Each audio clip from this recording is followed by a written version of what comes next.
المعتقل.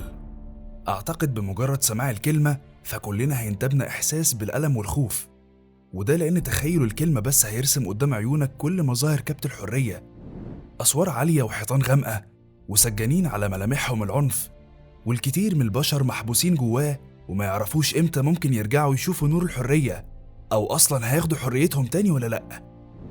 وفي مصر فالحقبة اللي مثلت أكتر الأوقات اللي اتملت فيها المعتقلات بالناس كانت الفترة بين الستينات والسبعينات من القرن اللي فات، وظهر في الوقت ده أسماء كتير مجرد ذكرها بس كفيل يخلي الشخص يجري يستخبى جوه الشقوق خوفاً من إن تطول إيديهم. ومن الأسماء دي اسم مرعب لشخص بدون قلب دوق الآلاف أشد أنواع التعذيب، لدرجة إنه لما كان بيسمع المعتقلين بيستنجدوا بالله من شدة الألم كان بيرد بمنتهى الجبروت ويقول لهم: ربنا اللي بتستنجدوا بيه موجود في الزنزانة اللي جنبك. وأنا النهاردة أحكي لك عن الطاغية ده في حلقتنا عن بعبع السجن الحربي اللواء حمزة البسيوني. أهلا بيكو في حكاية أصلي.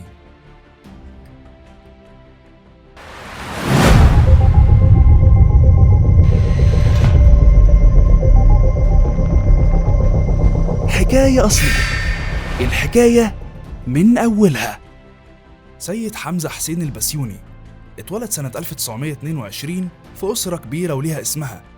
والده كان من كبار القضاة الشرعيين، وكان أمنية الأب إن ابنه يبقى قاضي زيه، إلا إن حمزة كان نفسه يكون ضابط، لكن يمتثل لإرادة والده ويدخل كلية الحقوق، واللي فيها اتعرف على فتحي رضوان اللي بقى بعد ثورة 52 وزير للإعلام. وعن حمزة حكى رضوان وقال إنه كان شاب هادي وطيب وما يقدرش يأذي أي حد، وإنه كان ياما بيشارك في مظاهرات ضد الملكية، ولكنه كان بيتصدى للشرطة بطريقة غريبة جدا، فعلى عكس زمايله ما كانش بيرفع في وشهم عصاية ولا سلاح ولا حتى طوب، لا ده كان بيستخدم خراطيم المية في محاولة منه لإغراق الضباط والعساكر. وتمر الأيام وما يقدرش حمزة إنه يتخلى عن حبه للحربية، وفعلا ينقل أوراقه من كلية الحقوق للكلية الحربية وينجح إنه يتخرج منها، ولكن لسه سذاجته زي ما هي، وده اللي هيخليه الفترة مش من صفوف الضباط الأوائل. وبعدها يتعين في وحدة عسكرية بسيطة أقرب للمؤسسات الحكومية، واللي فيها اتعرف على الدكتور سيد عويس أستاذ علم الاجتماع الجنائي، ودكتور سيد كمان أيد رأي فتحي رضوان عن حمزة وطيبته وبساطته. وبكده هيكون وصلك رأي البعض في الجزء الأول من قصة حمزة البسيوني، اللي لما نكملها للآخر هتدرك فعلا صعوبة تخيل إن الشخص البسيط ده هو اللي في يوم هيقول على نفسه: أنا القانون والدولة والقاضي والجلاد، أنا الذي يحيي ويميت، أنا إله السجن الحربي، وغيرها من عبارات جسدت الغرور والتكبر واللا إنسانية. ونوصل لأوائل الخمسينات واللي فيها تعرف حمزة على صلاح نصر اللي هيبقى بعد كده رئيس المخابرات، وتعرف كمان على المشير عبد الحكيم عامر، ويقرروا يضموه لصفوف الضباط الأحرار، وتوسع دايرة معارفه عشان توصل للرئيس جمال عبد الناصر والرئيس محمد نجيب وخالد محي الدين، وتقوم ثورة 52 وينتصر الضباط الأحرار ويستولوا على الحكم، وحمزة مكمل معاهم لغاية ما نوصل ليوم 26 أكتوبر 1954 واللي حصلت فيه حادثة المنشية اللي فيها تم إطلاق الرصاص على الرئيس جمال عبد الناصر لما كان رئيس الوزراء وقتها، وده لما كان بيدلي بخطاب في ميدان المنشية في اسكندرية. ووقتها تم اتهام الإخوان المسلمين بارتكاب الحادثة، وتم حل وحظر الجماعة واعتقال أعضائها وأنصارها وحرق مقرها بالحلمية، واتحكم بإعدام المرشد العام حسن الهضيبي والشيخ محمد فرغلي والقاضي عبد القادر عودة والفريق عبد المنعم عبد الرؤوف وغيرهم. المهم إن بعد الحادثة دي قررت الحكومة إنشاء السجن الحربي عشان يكون مقر لمرتكبي الأفعال المماثلة، واختاروا حمزة البسيوني كمدير ليه، واختاروا مكان إقامته في حي مدينة نصر اللي كان حرفياً صحراء وقتها. لكن حمزة البسيوني أولاً سافر لأمريكا عشان ياخد دورات في التعذيب النفسي اللي تخلي المسجون يتمنى الموت في كل لحظة، مش بس بسبب تعذيبه جسدياً، لا ده كمان بسبب محاولات إذلال وكسر كرامته.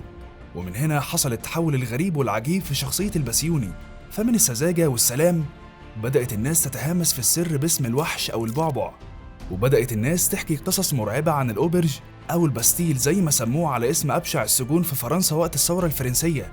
وخد عندك بقى، فمن قصص لأبشع أنواع التعذيب أو المعتقلين اللي بيدخلوه محدش بيسمع عنهم حاجة بعدها، وغيرها الكتير.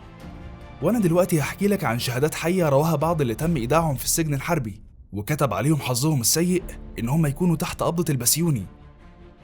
أولهم كان الكاتب الكبير مصطفى أمين، واللي قال في كتابه سنة أولى سجن إنه لما دخل السجن الحربي وقفوهم في طابور لمدة 7 ساعات في عز شهر يوليو تحت حرارة الشمس، وبعدها يظهر حمزة البسيوني ويقول لهم: أنا بستلم المساجين من غير إيصال، وأنا مش مسؤول عن حياة حد منكم، ده حتى الصحراء اللي حواليكم مليانة جثث، وإحنا بنفكر نزرعها من كتر السباغ اللي ملياها. وعندك الشيخ عبد الحميد كشك والكاتبة زينب الغزالي اللي قالوا إن البسيوني كانت بتوصل بيه البشاعة اللي تخليه يدفن المساجين وهم لسه أحياء، وقالوا إنه ما كانش فيه أي مراعاة لسن المسجون أو حالته الصحية أو حتى هو راجل ولا ست، فالكل سواسية. أما بقى أساليب التعذيب فكانت أبشع ما يكون، فعندك الضرب بالكرابيك والتعذيب بالتجويع وتعليق المساجين وإطلاق الكلاب عليهم، وكمان معاملة المساجين نفسهم على إنهم كلاب، زي ما حكى الفنان عبد المنعم مدبولي عن مشهده المشهور في فيلم إحنا بتوع الأتوبيس، لما دخل على مراته وبنته وهم في زيارة ليه في المعتقل وهو ماشي على إيديه ورجليه وبيزحف ورقبته مربوطة بطوق كلاب، ودخل وهو بيهوهو زي الكلاب قدام عيلته، فمشهد وجع قلوب كل اللي شافوا الفيلم. لكن خليني أقول لك الأبشع، وهو إن مدبولي قال إن المشهد ده هو استقاه من جارة ليه جوزها كان معتقل، وإنها شافته على نفس الهيئة دي لما راحت تزوره، ومن هنا قرر مدبولي تجسيد المشهد في الفيلم. وكان في محاولات تانية كتير في السينما لتجسيد شخصية البسيوني، زي مثلا دور الفنان محمود عبد العزيز في فيلم البريء، والفنان كمال الشناوي في فيلم الكرنك.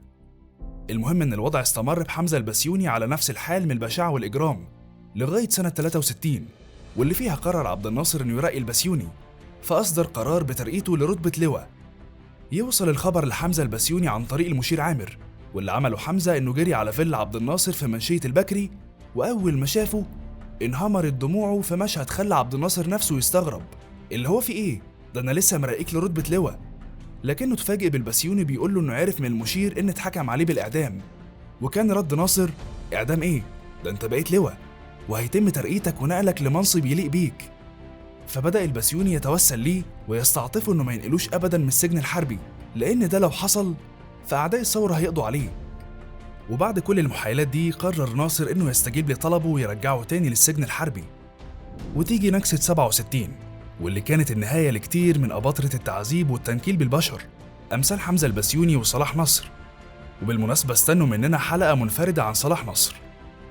المهم اتحاكم البسيوني بتهمة التعذيب وقتل المساجين، لكنه دافع عن نفسه بإن مفيش مسجون هو قتله بمزاجه، لا ده كل واحد كان بيموت كان بأمر واحد من مراكز القوة، وإنه معاه قايمة فيها أسماء كل المساجين اللي قتلهم، وقدام اسم كل مسجون اسم اللي ادى الأمر بقتله.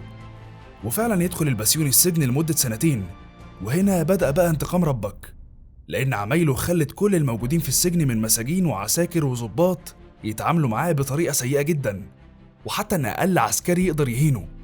مصر كلها ما كانش فيها حد تقريبا ما تأذاش هو أو حتى قريب ليه من تنكيل البسيوني، فكانت فرصتهم وجات لهم لحد عندهم.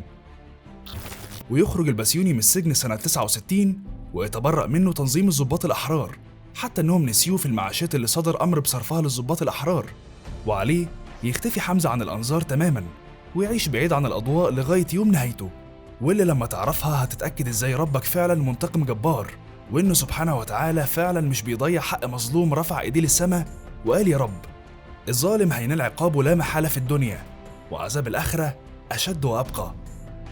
اللي حصل إن يوم 19 نوفمبر سنة 71، واللي كان أول أيام عيد الفطر، كان حمزة البسيوني وأخوه عباس البسيوني وأخوهم حسن البسيوني ومعاهم بنت أختهم مهجة عبد القوي في طريقهم لطنطا لقضاء أجازة العيد.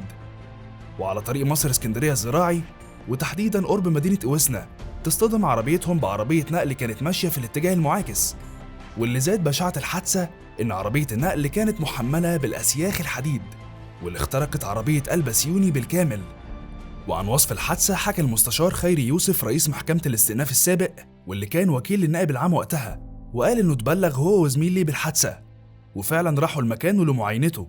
ولما وصلوا لقوا إن حمزة البسيوني هو اللي كان سايق العربية، وإنه كان بيسوق بسرعة عالية، وحصل الاصطدام اللي سبب اختراق الأسياخ لعربية البسيوني، وكان أكترها في ناحية حمزة البسيوني اللي لقى مصرعه فورا هو وأخوه عباس.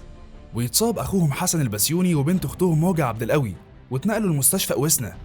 وكمل المستشار خيري وقال إن الأسياخ كانت مخترقة وش وصدر حمزة البسيوني بشكل رهيب، حتى إن الأسياخ فصلت كتفه عن جسمه، وإنه ما قدرش يعاين الجثة بشكل كامل بسبب بشاعة المنظر. وقال كمان إنه فقد وعيه لما شافه، وزميله هو اللي كمل المعاينة. أما عن غسله ودفنه فبيقال إن تم تغسيله 11 مرة متتالية، وده لأنهم كانوا كل ما بينتهوا من الغسل كان بيحصل تبرز في الجثة، لدرجة إن اللي قاموا بالتغسيل استعانوا بطبيب خوفا إن يكون لسه حي، لكن الطبيب أكد وفاته. ولما يئسوا من محاولة غسله تم دفنه بالوضع اللي كان عليه. ده غير إن يقال إن النعش اتوقف عند باب المسجد قبل صلاة الجنازة، وهنا طلع الإمام على منبر الجامع ونادى وقال: من حبس من يا حمزة؟ أحبست أنت الله؟ أم حبسك الله فمنعك دخول بيته؟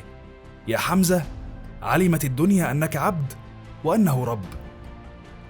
وأخيرا، فإذا كان اللي اتحكى عن لحظات الغسل والدفن حقيقية أو من الخيال الشعبي، فهو جسد كمية الكراهية والبغض اللي كانت جوه حمزة البسيوني والشر والقسوة اللي ترجمتها المواقف. ومهما كان العذاب اللي لقاه في الدنيا، فأكيد عذاب الآخرة أشد وأقسى وأكثر انتقاما لحق كل مظلوم تم تعذيبه والتنكيل بيه. وأخيرا، اللهم أرنا آياتك في الظالمين المتجبرين على ضعفاء خلقك، فأنت المنتقم الجبار.